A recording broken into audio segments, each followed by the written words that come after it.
ഏതൊരാൾ പ്രണയത്തിൽ പെടുമ്പോൾ ഉണ്ടാവുന്ന ഒരു വിഷയമുണ്ടല്ലോ, അയാൾക്കൊരു പ്രണയം ഉണ്ടാകുമ്പോൾ നമ്മൾ മാനസികമായി തന്നെ ഒരു യങ്ങാവാനുള്ള ഒരു ശ്രമവും അല്ലെങ്കിൽ യങ്ങായി പോകും. നമ്മുടെ പ്രവർത്തികളും രീതികളും ഒക്കെ ആ രീതിക്കായിരിക്കും.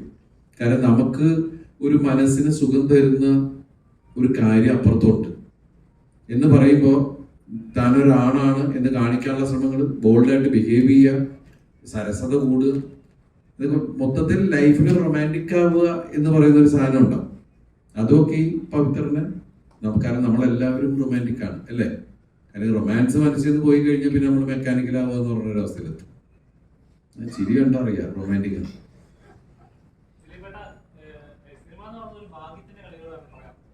അതെ,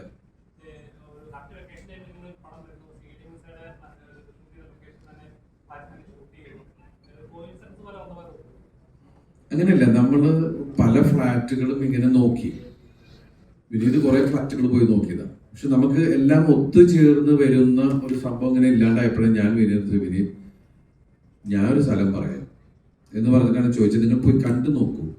കാരണം നിങ്ങൾ പറയുന്ന എല്ലാ സാധനങ്ങളും ഒത്തു വരുന്നൊരു സ്ഥലം എനിക്ക് തോന്നുന്നത് ആ സ്കൈലൈൻ്റെ ആ ഫ്ലാറ്റ് ആയിരിക്കും. CD മൂസയിൽ നമ്മൾ ചെയ്തതാണ്.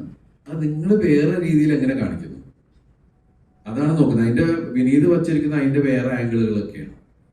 സെയിം ഫ്ലാറ്റ് ആണെങ്കിലും അത് നമ്മൾ വേറെ ഫ്ലാറ്റിലെടുത്ത ഫീലുള്ള സംഭവങ്ങൾ തന്നെയാണ് നമുക്ക് വരിക.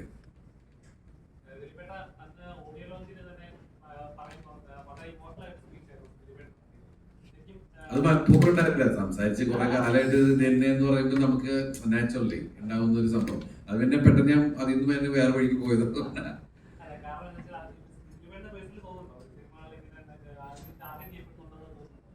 ടാർഗറ്റ് ചെയ്യുന്നത് ഇന്നലെ തുടങ്ങുന്നല്ലോ എന്നെ.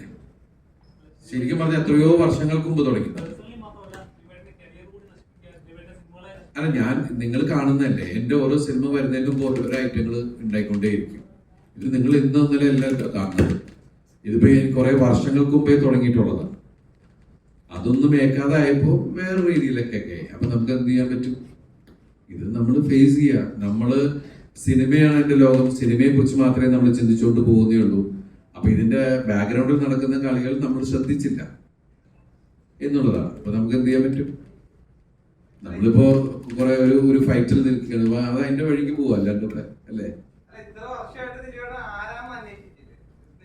ഞാൻ ആരാണെന്നോ?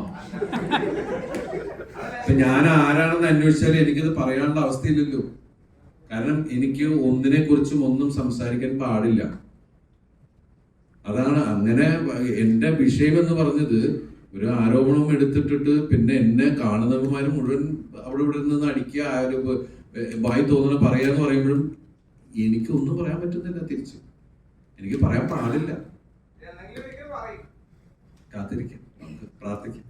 അതിന് വേണ്ടിയിട്ടാണ് ഇത്രയും പ്രശ്നങ്ങൾ ഉണ്ടായിട്ടും ഈ നമ്മുടെ ഈ ഫാൻസും ഈ ജനങ്ങളും തന്ന ഒരു ഊർജ്ജമല്ലേ ദിലീപേട്ടനെ സ്റ്റിൽ ഇവിടെ നിർത്തുന്നത്.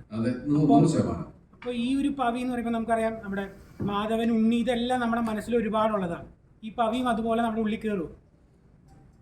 അത് കയറുന്നതാണ് എൻ്റെ വിശ്വാസം. കാരണം പവിയെ നിങ്ങൾക്ക് നേരിട്ട് അറിയാം. നിങ്ങളുടെ മുമ്പിലുള്ള ഒരാൾ തന്നെ എനിക്ക് പവി. ഈ കെയർ ടേക്കർ എന്ന് പറഞ്ഞത് ഏതൊരു ഫ്ലാറ്റിൽ നമ്മൾ മിക്ക ആൾക്കാരും ഫ്ലാറ്റിൽ താമസിക്കുന്നവരാണ്, താമസിച്ചിട്ടുള്ളവരാണ്. ഫ്ലാറ്റിനെ കുറിച്ച് ആ കൾച്ചറിനെ കുറിച്ച് നന്നായി അറിയുന്നവരാണ്. അവിടെ എല്ലാം ഒരു കെയർ ടേക്കർ ഉണ്ടാവും. ഈ പവിത്ര എന്ന് പറയുന്ന കെയർ ടേക്കറുടെ ഒരു ചിന്ത എന്ന് പറഞ്ഞാൽ ഇത് മൊത്തം ഓടുന്നത് ഇയാളുടെ തലയിൽ കൂടിയാന്നുള്ളതാണ്. എല്ലാവരുടെയും ഗാർഡിയനാണ് പുള്ളി എന്നുള്ളതാണ്. എല്ലാവരുടെ കാര്യത്തിൽ പോയി ഇടപെടുക എന്നുള്ളതാണ്. അതിൽ നിന്നുണ്ടാകുന്ന തമാശകളും കാര്യങ്ങളും കൂടി സരസത കൂടി ആണ് ഈ സിനിമ പറയുന്നത്.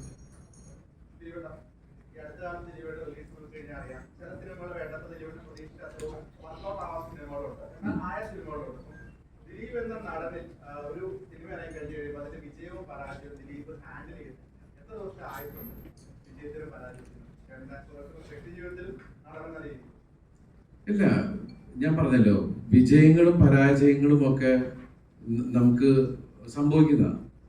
നമ്മളെല്ലാം നന്നാവട്ടെ എന്ന് പറഞ്ഞു തന്നെയാണ് നമ്മൾ ശ്രമിച്ചുകൊണ്ടേയിരിക്കുന്നത്. എനിക്ക് ഒരുപാട് ഹിറ്റുകൾ കിട്ടിയിട്ട് നിങ്ങൾക്ക് എല്ലാവർക്കും അറിയാം. അതുപോലെ ഇടയ്ക്ക് പരാജയങ്ങളും കിട്ടിയിട്ടുള്ള ആളാണ്. അപ്പോ കഴിഞ്ഞ കുറെ ഹിറ്റുകൾ കിട്ടി എന്ന് പറഞ്ഞാൽ ഇനി എല്ലാം അങ്ങനെയൊന്നും പറയാൻ പറ്റില്ല. എന്നാൽ കഴിഞ്ഞ കുറെ പരാജയങ്ങൾ ഉണ്ടായോ അല്ലെങ്കിൽ 1-2 സിനിമ മോശമായി എന്ന് പറഞ്ഞാൽ അടുത്ത് അങ്ങനെയൊന്നും പറയാൻ പറ്റില്ല. ഓരോ സിനിമയ്ക്കും അതിൻ്റെതായ ഒരു ജാതകമുണ്ട്.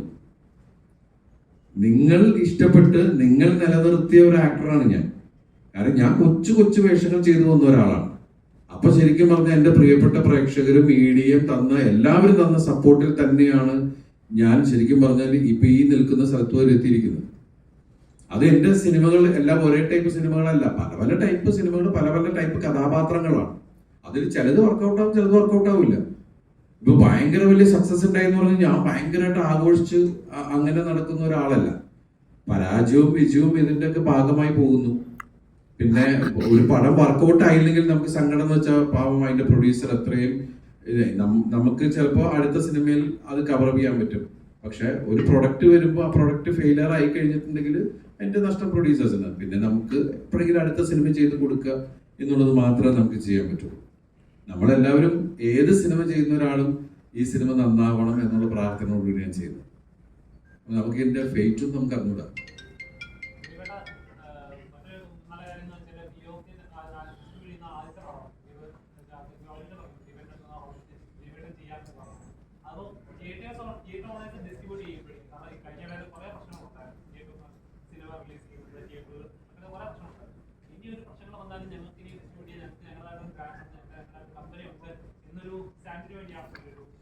അല്ലല്ല, കാരണം 10-21 വർഷമായിട്ട് ഞാൻ ഡിസ്ട്രിബ്യൂട്ടർ അസോസിയേഷനിലെ ഒരു മെമ്പർ കൂടിയാണ്. അത് മാത്രമല്ല, ഞാനിവിടെ 21 വർഷമായിട്ട് സിനിമ ഡിസ്ട്രിബ്യൂട്ട് ചെയ്യുന്ന ഒരാളും കൂടിയാണ്. അപ്പോൾ ഈ ഫിയോക്ക് എന്ന് പറഞ്ഞ സംഘടന, അതിന് ഇരിക്കാനുള്ളൊരു സ്ഥലം, അതുപോലെ തന്നെ അതിലെ അംഗങ്ങളുടെ വെൽഫെയറിന് വേണ്ടിയിട്ടുള്ള കുറച്ച് കാഴ്ചപ്പാടുകളുടെ അടിസ്ഥാനത്തിലാണ് ഒരു നന്മയുടെ തുടക്കം എന്നുള്ള രീതിയിൽ മാത്രമാണ്. അതല്ലാതെ ഇപ്പം നിങ്ങൾ കണ്ടല്ലേ, അന്നത്തെ ഫിയോക്കിന്റെ ലോഞ്ചിന് പ്രൊഡ്യൂസർ അസോസിയേഷനും ഡിസ്ട്രിബ്യൂട്ടർ അസോസിയേഷനും ചേംബറും എല്ലാവരും കൂടി വന്നിട്ട് തന്നെയാണ് എല്ലാവരും ആശംസകളും എല്ലാം വന്നിട്ടാണ് അതിന്റെ സത്യസന്ധമായിട്ടുള്ള കാര്യം. അല്ലാണ്ട് ഇത് വേറൊന്നിനെ പൊളിക്കാൻ വേണ്ടിയിട്ട് നിൽക്കുന്ന ഒരു കാര്യമേ അല്ല. അങ്ങനെ ചിന്തിക്കുകയും ചെയ്യരുത് ദയവ് ചെയ്ത്, മനസ്സിലായി? അത് ഞാൻ ശരിക്കും ഫിയോക്കിന്റെ ചെയർമാൻ ആയതുകൊണ്ട് അങ്ങനെ ഒരു ചിന്ത വന്നപ്പോൾ എൻ്റെ കയ്യിലിരിക്കുന്ന പടം അപ്പോൾ ഓക്കെ നിങ്ങൾ ചെയ്തോളൂ എന്ന് പറഞ്ഞ് ഞാൻ എന്താ സപ്പോർട്ട് ചെയ്യണ്ടേ എന്നുള്ള രീതിയിൽ ഞാൻ അതിന് നിന്നത്. അത് ഇല്ലെങ്കിൽ എന്താന്ന് വെച്ചിട്ടുണ്ടെങ്കിൽ ഫിയോക്ക് വേറെ ആൾക്കാരോട് സിനിമകൾ ഡിസ്ട്രിബ്യൂഷൻ ചോദിക്കുമ്പോൾ അവർ ചോദിക്കും, അല്ല ചെയർമാൻ നിങ്ങൾക്ക് പടം തരൂല്ലേ, നിങ്ങൾക്ക് ചെയർമാന് നിങ്ങളുടെ വിശ്വാസമില്ലേ എന്ന് ചോദിക്കുന്ന ഒരു വലിയ ചോദ്യം ഉണ്ട് അവരുടെ മുമ്പിൽ. അതുകൊണ്ട് തന്നെയാണ് ഞാൻ റെഡി. ഇനി പുറകെ ഓരോ ആൾക്കാർ ഫിയോക്കിലൂടെ വന്നേക്കാം എന്ന് വെച്ച് മറ്റുള്ള അസോസിയേഷനിലെ ഇതാവുന്നില്ല. നമ്മളെല്ലാം ഡിസ്ട്രിബ്യൂട്ടർ അസോസിയേഷൻ മെമ്പേഴ്സാണ്. ദിലീപേട്ട, കുറച്ചു കാലം മുമ്പ് സോഷ്യൽ മീഡിയയിൽ കണ്ട ഒരു പോസ്റ്റിനെ അടിസ്ഥാനപ്പെടുത്തിയുള്ള ഒരു ചോദ്യമാണ്. ദിലീപേട്ടൻ്റെ ആ ഒരു ഫ്ലെക്സിബിലിറ്റി ഉള്ള ആ ഒരു കോമഡി ആക്ടിംഗ് ഒക്കെ എവിടെയോ മിസ്സായി, ഒരു ഏച്ചുകെട്ടലാണ് ഇപ്പോൾ അഭിനയത്തിൽ എന്നുള്ള ഒരാളുടെ ഒരു പോസ്റ്റാണ്. അതിന് കാരണം താങ്കളുടെ റിയൽ ലൈഫിലുണ്ടായ ഇൻസിഡൻ്റ് ആണോ, അതിൽ നിന്ന് താങ്കൾ റിലീഫ് ചെയ്ത് വന്നിട്ടില്ലേ, സിനിമ അഭിനയത്തിൽ അത് ബാധിക്കുന്നുണ്ടോ എന്ന തരത്തിലുള്ള ഒരാളുടെ ഒരു പോസ്റ്റ് ഉണ്ടായിരുന്നു. അത് പേര് പറയാൻ പറ്റില്ല, അപ്പോൾ അത് പറയാൻ പറ്റില്ല. ആ തോന്നൽ എന്തെങ്കിലും ഒരു സത്യസന്ധത ഉണ്ടോ, എന്തെങ്കിലും ഇതുണ്ടോ? എനിക്കങ്ങനെ തോന്നിയിട്ടില്ല. എന്റെ കഥാപാത്രം അങ്ങനെ ഫ്ലെക്സിബിൾ ആയിട്ട് ഇപ്പൊ വളരെ സീരിയസ് ആയിട്ട് ബിഹേവ് ചെയ്യേണ്ട ഒരു സ്ഥലത്ത് ഞാൻ വെറുതെ കിടന്ന് ഇങ്ങനെയൊക്കെ കാണിച്ചിട്ട് കാര്യമില്ലല്ലോ. ആ കഥാപാത്രം എന്താ ആവശ്യപ്പെടുന്നു എന്നുള്ളതിന് ഞാൻ ബിഹേവ്. അവരുടെ പ്രധാന അഭിപ്രായം കോമഡി നല്ല രീതിയിൽ കോമഡി ചെയ്തുകൊണ്ടിരുന്ന ആളിൽ നിന്നും ആ ഒരു കോമഡി ഫ്ലെക്സിബിലിറ്റി കിട്ടുന്നില്ല എന്നതാണ് അയാളുടെ പോയിന്റ്. അതാ ചോദിച്ചാൽ അയാൾ ആരാണ്? അത് പറയാൻ പറ്റില്ലല്ലോ, സോഷ്യൽ മീഡിയ അത് പറയാൻ പറ്റില്ല. സോഷ്യൽ മീഡിയയിൽ ഒരാൾ ഇട്ടിരുന്നൊരു പോസ്റ്റാണ്, അയാളുടെ പേര് അവിടെ ഇവിടെയൊക്കെ നടക്കുന്ന കാര്യത്തിന് ഞാൻ എന്തിനു ഉത്തരം പറയണം? ഞാൻ ആദ്യമേ പറഞ്ഞല്ലോ, അത്തരത്തിലുള്ള ഒരാളുടെ ഒരു പോസ്റ്റിനെ അടിസ്ഥാനപ്പെടുത്തി അറിയാൻ പാടില്ലാത്ത ആരോ ഒരാൾ എവിടെ നിന്ന് എന്തോ പറഞ്ഞു എന്ന് പറഞ്ഞു ഇതിന് മുഴുവൻ ഉത്തരം പറയുമ്പോൾ, കാരണം എനിക്ക് ഒരുപാട് ജോലിയുണ്ട്. അത് ഉത്തരം താങ്കൾക്ക് വേണമെങ്കിൽ പറയാം. ഞാൻ പറഞ്ഞത് ആ പോസ്റ്റിന് അടിസ്ഥാനപ്പെടുത്തി ആ തോന്നലിൽ സത്യം ഉണ്ടാകുന്നത്. ഞാൻ ഏത് കഥാപാത്രം ചെയ്യുമ്പോഴും ആ കഥാപാത്രം എന്ത് ചെയ്യുന്നു എന്നുള്ള രീതിയിലാണ്.